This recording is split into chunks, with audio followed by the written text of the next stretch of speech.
My name is Vincent Everts. I'm at the Next Web, and I'm talking here with Nicolas Brusson, and he's the founder of BlaBlaCar, one of the only French unicorn. And Nicolas, what is BlaBlaCar? So BlaBlaCar is a very simple service. It's a long-distance ride-sharing service. So essentially what we do is we allow drivers that drive, let's say, from Amsterdam to Brussels with an empty car to share this car with passengers going the same way. Yeah. So it's the old, put on your thumb and they put it in a modern thing. But why is this new invention of car riding sharing worth €1 billion? I mean, you just raised 200 million. Why is it worth $1 billion? So you talked about hitchhiking back in the days, right? So and it's true that if you look at the 60s and 70s, people used to hitchhike at pretty small scale, right? But they used to hitchhike. Today, we have over 30 million people using BlaBlaCar. And when we ask them, like, did you ever hitchhike in your life? Exactly 99% would say, no, I never hitchhiked. I will never hitchhike. So it's kind of a reinvention of hitchhiking to some extent, but it's really something new, right? And it's a beautiful service. It really works. So 30 million people are using it. And how much do they pay to the driver?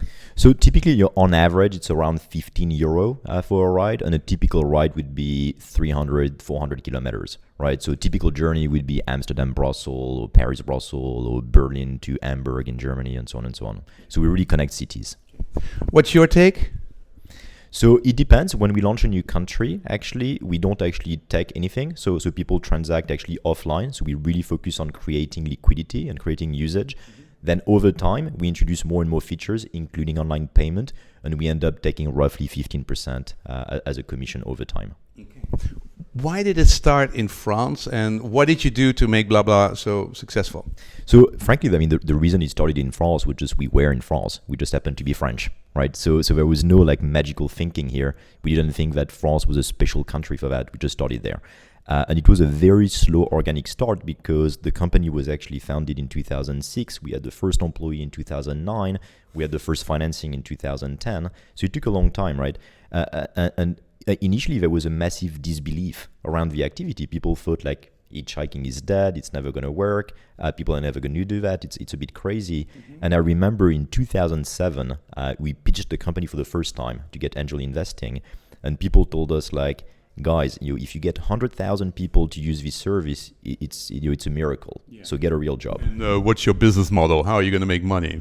And that came even later. But even the usage, never mind business model. We didn't even talk about business model back then. It was just the basic idea. The usage was very much in question. Yeah. So today we have 30 million people actually using the platform. We have like millions of people signing up every quarter on the platform. So how many times do people use it every day? How many rides do you have per day now? Right. What's a great day? Yeah, so essentially we tend to think more on a monthly basis because it's pretty long distance, right? So it's not something you don't go from Amsterdam to Brussels every day, right? So it's something you do once a month or once a quarter. So today we have over 4 million people actually using the service on a monthly basis, right? So traveling with BlaBlaCar. Yeah. Okay. So 100,000 to 200,000, 300,000 is the greatest day ever. And okay, how many cities are you now? So we don't think in cities, right? Excuse me. How many countries are you now? That's the right question. Exactly, 22. So we essentially all over Europe, and also in countries like India, Brazil, Mexico, Russia, Ukraine, Turkey, outside of Europe. Okay. And where's the traction the most, and how long does it take to now conquer a country? Right. So today, I mean, the biggest country is still, by inertia, it's still France. Biggest country after that is like Russia and Germany. We see phenomenal traction in Russia. We've been operating for about 2 years, and we see phenomenal traction. We also see some traction in the new markets we just opened, emerging market, where the use case is very, very different because from an infrastructure point of view, from a culture point of view, India, Mexico, Brazil is very different from Europe, right? So we need to adapt the product market fit in these countries and kind of discovering the usage in these countries, which is really fascinating. Nicolas, you're growing very rapidly. You had a nice company. It basically started to go viral in 2009. And now you're getting hundreds of millions of dollars at a time. 200 million was your last funding. How do you spend that wisely and not get a crazy company where everybody just wants to make money for themselves? Yeah, so essentially, first it's been done step by step, right? So first we raised 1 million. That was in 2010. Then we raised 10. Then we raised 100. Then we raised 200. And essentially, it's a function of that global expansion and that global ambition, right? So when you want to tackle countries like India, and in the same time you want to do Latin America and Turkey and keep on growing in Europe, essentially you need to invest early, right?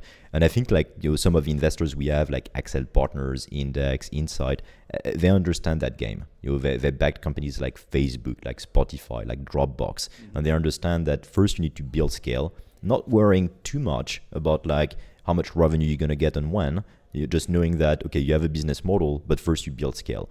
So the main point for us was building scale, global scale, pretty quickly, and for that you need to invest. But so far, I would say we always kept a very strong culture of rational growth, and not just growth for growth. So we've been very careful in each country on how we spend that money, and it's mostly on technology, people, and to some extent marketing, right? Just to get the service known. How many people do you have now? So today it's 500 people globally in about like 15 different locations serving 22 countries. Yeah. If you get into a country, what do you need to do to make BlaBlaCar known, and how much do you need to spend on marketing, or what is your strategy in that department? It really depends on countries, but typically what we do in a country, first of all, we always want to have a local team. Right, so it's very critical for us, and we found that whenever we don't have a local team, it's more complicated. So we always want to have a local team, and we do lots of partnerships. Right, so the partnerships are very critical, and then it really depends. Like what kind of partnerships? It could be with, for example, if I take Russia, in Russia, very quickly you need to partner with Yandex, with their travel sites, with their maps. You need to partner with all kind of website related to travel.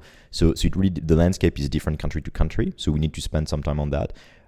We do lots of biz dev. We do actually lots of traditional marketing, or online marketing, I should say, on the like of Facebook and so on, just to get known. Because the reality is, when we enter a country, whether it's Russia or India or Brazil, people don't know, not just don't know about BlaBlaCar, they don't do that, right? They don't the activity is completely unknown.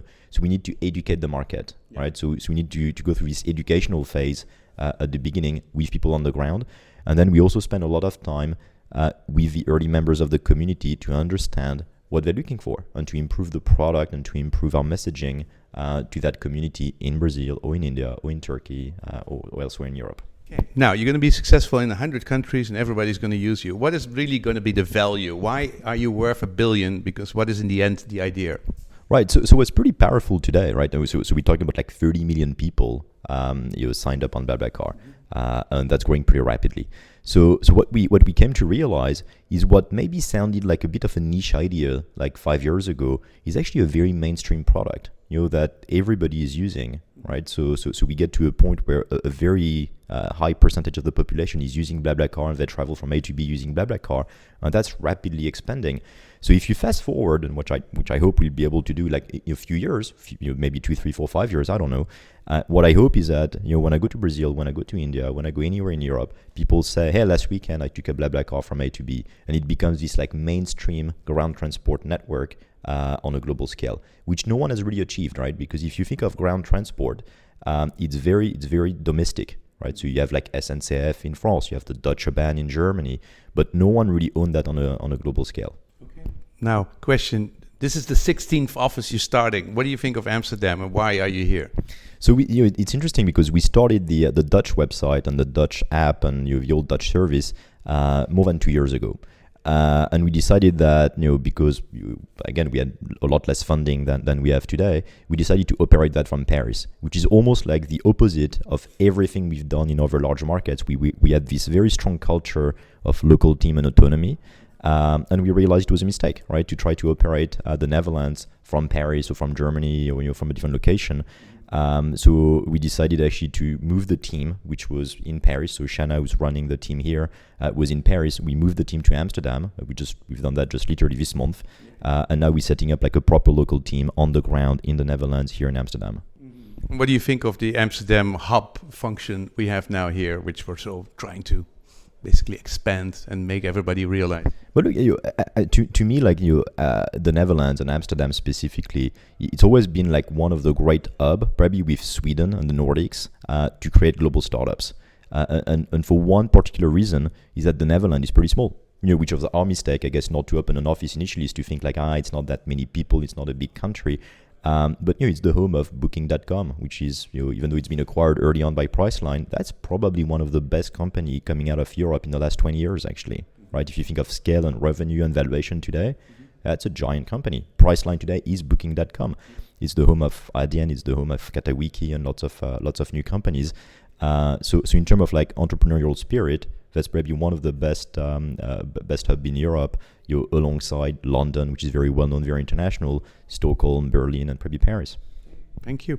Now, you have lived in Silicon Valley. You started this company. You're now worth $1 billion. What's your percentage of shares that you have? We don't communicate on that, so I can look it up. But okay, I will do that. Yeah, it is open. It is transparent in this world. But okay, maybe you have lots of different BVs and made it very difficult. Anyway, no, damn it. Oh, and my last question. What is my last question? Yeah. Oh, yeah. No, I want to say. So you lived in Silicon Valley. You saw how that worked there. You started a small company. Now you're worth $1 billion. You're worth yourself hundreds of billions. How is it to scale as a person to live on an animal like BlaBlaCar? Yeah, I think you talk about Silicon Valley, right? So spending some time in Silicon Valley was very important for me, because you see, clearly it's one of the best places for startup, and you see people scaling with like massive ambition, right? And we had clearly, at least 10 years ago, a clear lack of ambition in Europe, right? And people were building these like what I call like single country winners, or like local heroes. And it was always like, okay, you built a company that's going to be a great e-commerce for the Netherlands, a great marketplace for France. What we try to do, and what we're doing, I think, with BlaBlaCar is having this like real global ambition. And very early on, we decided we're going to be HQ'd in Paris. We happen to be HQ'd in Paris, but we're going to be at least a European company and not a French company. And I think now it's changing, and you see more and more companies going through that logic. And then they realize that, hey, Europe is a big market, right? If you crack actually Germany, France, the UK, the Netherlands, Italy, Spain, you have a consumer market that's as big, if not bigger, than the US. Right? When you think of like food delivery, when you think of what we do long distance ride sharing, when you think of like mobile phones, when you think of like all cars, all these different things, it's a very large consumer market. So if we can, as European, tackle Europe as a single market, to use that buzzword, we can build very big companies. We can build the Spotify, the BlaBlaCar, the Adyen of this world. Thank you.